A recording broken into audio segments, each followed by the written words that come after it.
This is Candy here, your finance coach. We have been doing the Money in Your 20s series and I hope you have watched it. So I'm answering the question today, how do I budget 30,000 shillings? So I'm going to do a breakdown and we're going to be using the 50, 30, 20 rule.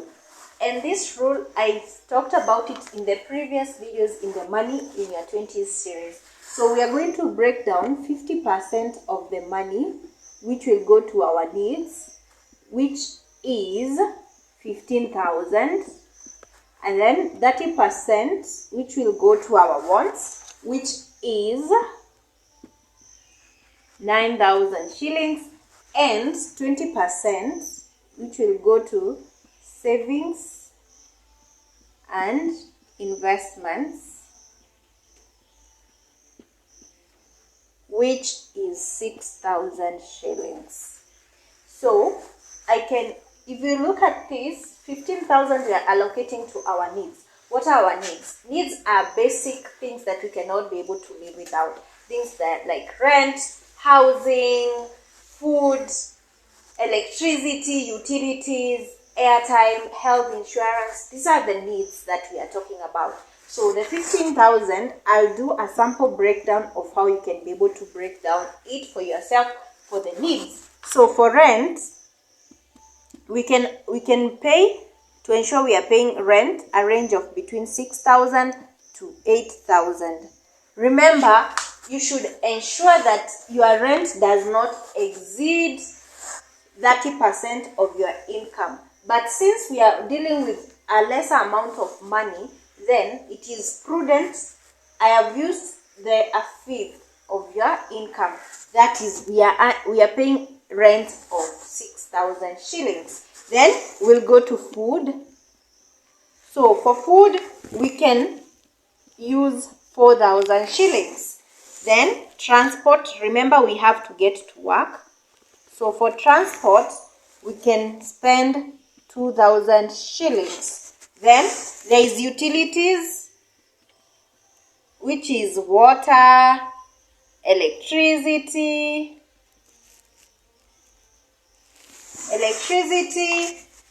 and phone bills. Now, this one, we also allocated another 2,000 shillings. So, for the last 1,000, we are going to allocate it towards our health insurance and any insurance we may need as a person, individual. So, for the last part, we are going to go to allocate it to health. If you're in Kenya, you are aware there is SHA, so you can give it the remaining 1,000 shillings. So with this, we have a breakdown of our needs and what we will use. So we'll pay 6,000 to rent. We'll pay food as 4,000. For transport going to work, it's 2,000.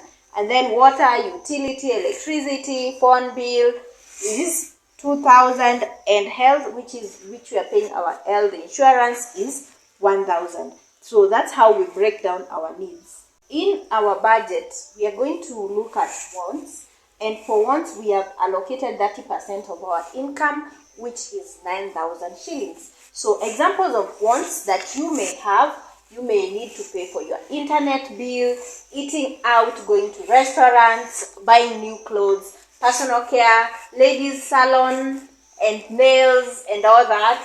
And then there is entertainment, where you need to go for a trip or something. So that is within the 9,000 that we are spending. That is our wants.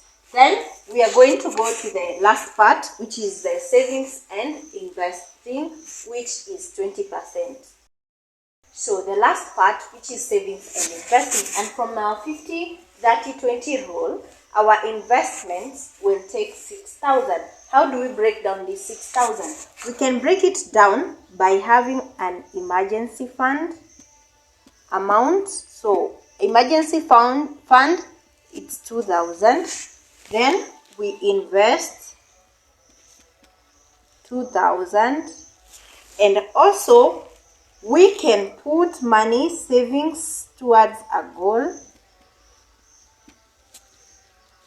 the remaining 2,000. So with this, you are able to know how to allocate the 6,000 that you have left. Remember, one key thing that you should learn about budgeting is not always fixed. It's always fluctuates depending on your needs and what you are doing for the month. And remember, if it's investing, in the previous video I emphasized on the importance of having an emergency fund. An emergency fund ensures that you have money in case of eventualities that come up. In case it's sickness, maybe you are having a car breakdown or a house breakdown or an emergency that you had not prepared for. This emergency fund cautions you to ensure that there is money to take care of that.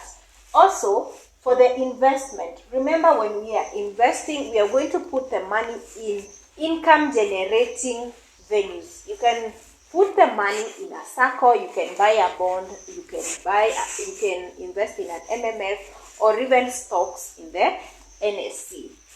So for savings, I have said, for example, you have a goal and you want to work towards it. Then this money can be sent towards that goal, and that money for the goal, you can put it aside in a money market fund.